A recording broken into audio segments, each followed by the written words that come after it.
Fingers on buzzers! Do it. Let's do it. How's it going, YouTube? It's Undying Art, bringing you another figure review.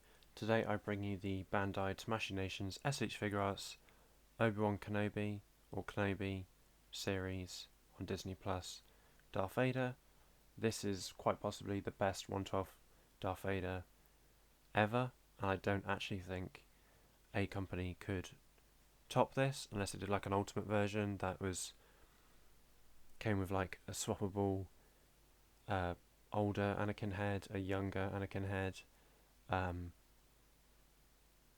the Kenobi slashed face, the Rebel slashed face.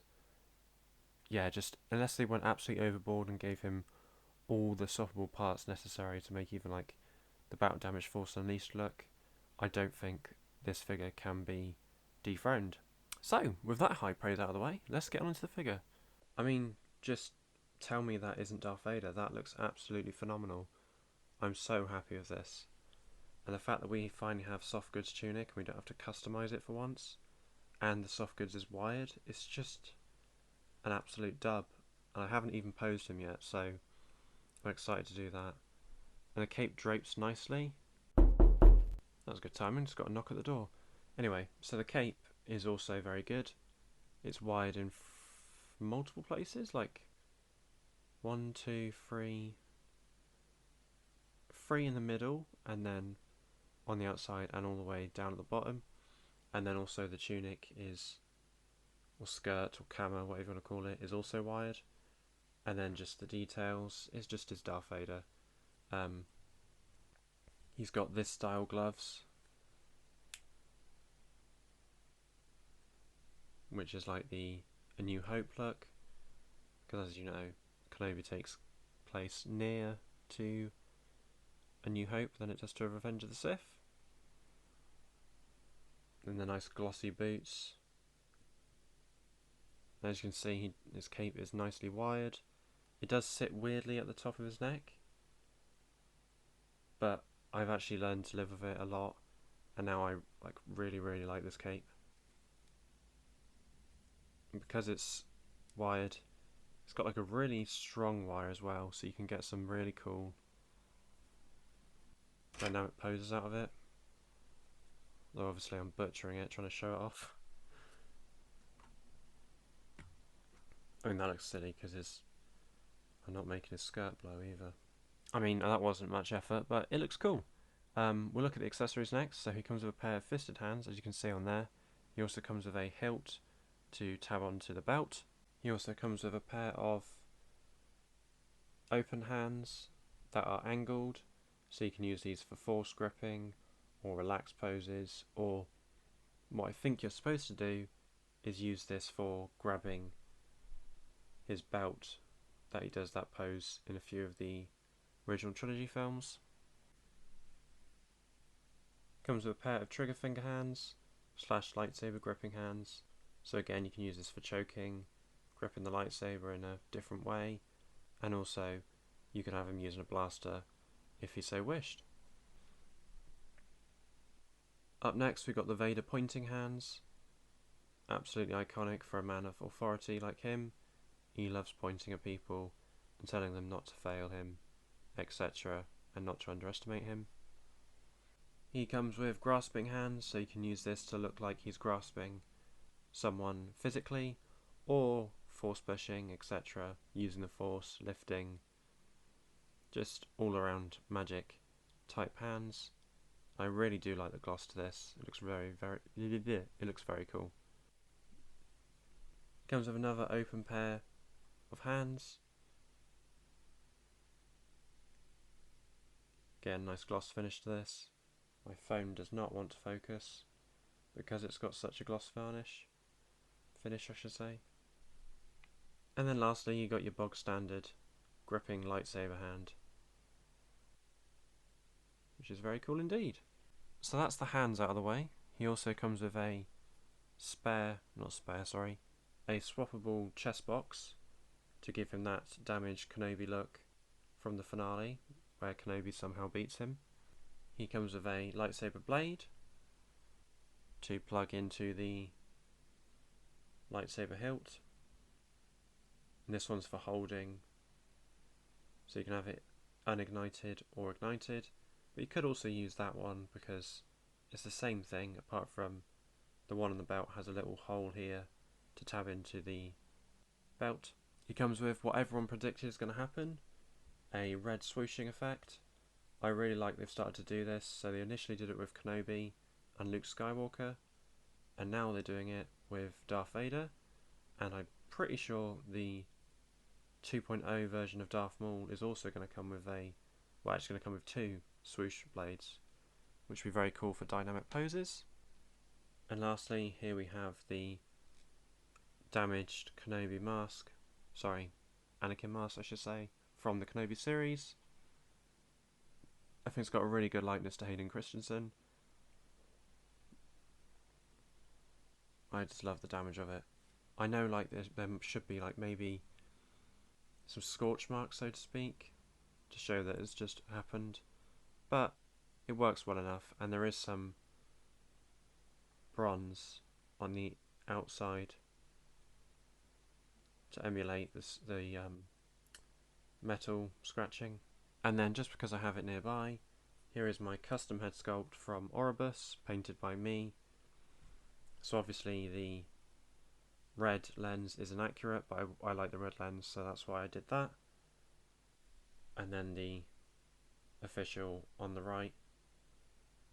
And I can't lie, Oribus did a really, really good job, but I do prefer the Kenobi, especially as it's a bitch to try and get a nice gloss finish like this without making it an absolute dust magnet if you do it yourself. So here is the Kenobi setup. Really, really like how this looks. Obviously, he looks a bit stupid with the pose currently. Obviously, I'll do some cooler photos at the end of the video. I just wanted to show you what it looked like. The weird thing is though, I can't work out if it's just me being stupid or whether this helmet is loose on the body. Like, when I rotate it, it just pops off. I don't know if that's a defect with mine or whether it's a genuine issue with all of the figures. And also, I just want to see what it looks like with a custom cape on. It can't peg on just by the way the cape is designed.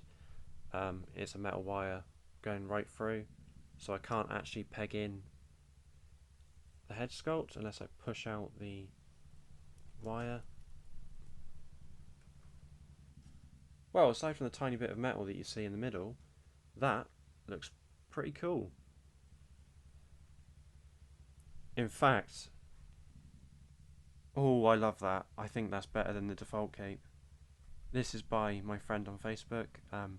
If he gives me permission, I'll link him in the description so you can pick yours up, because yeah, that's badass. I love that.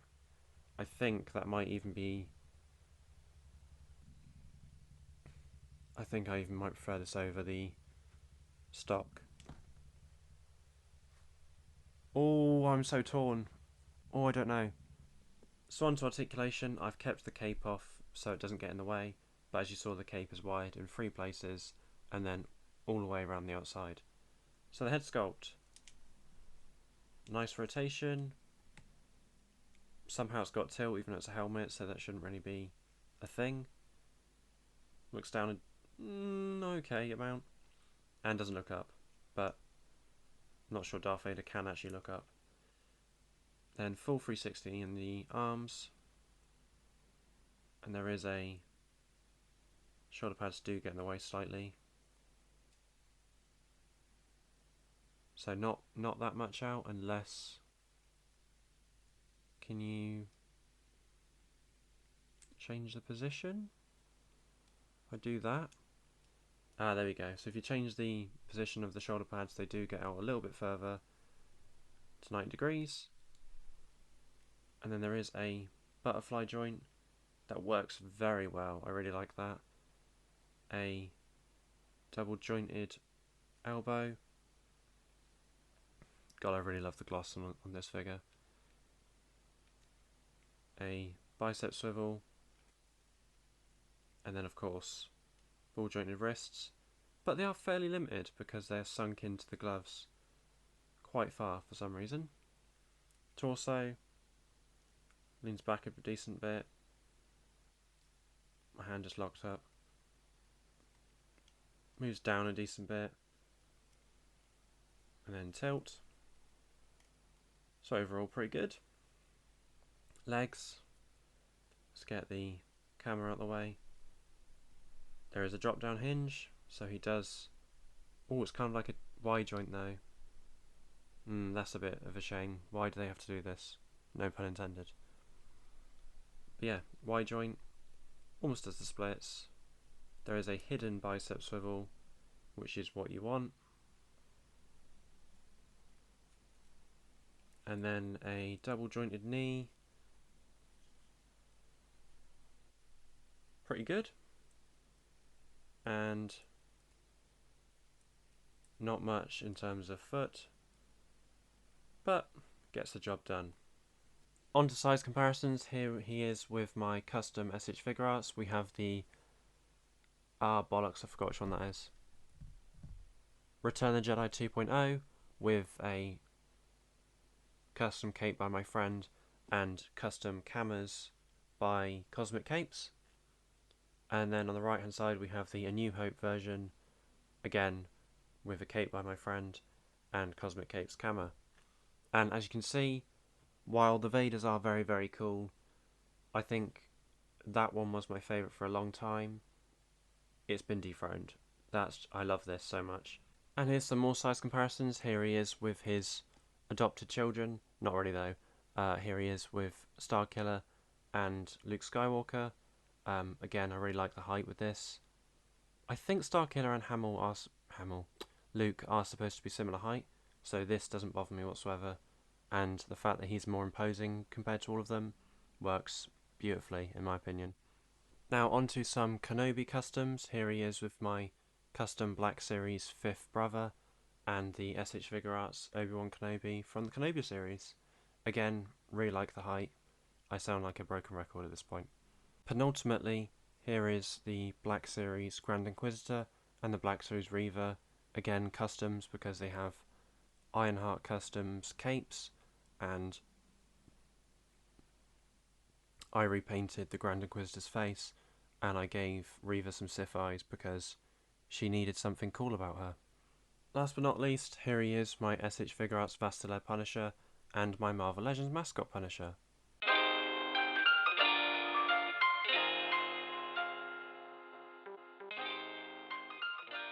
So I hope you enjoyed today's video. Please hit the like button if you did and dislike if you didn't. Really, really cool figure. Definitely recommend picking it up. I imagine he's not too much money on the aftermarket, and you probably could still get him for retail, so definitely try and grab him. I suppose the only downside, as you can see, he can't really sit in my custom throne too well, but hey ho, the rest of him is absolutely fantastic, so enjoy the photos at the end, and I'll catch you in the next video. Peace.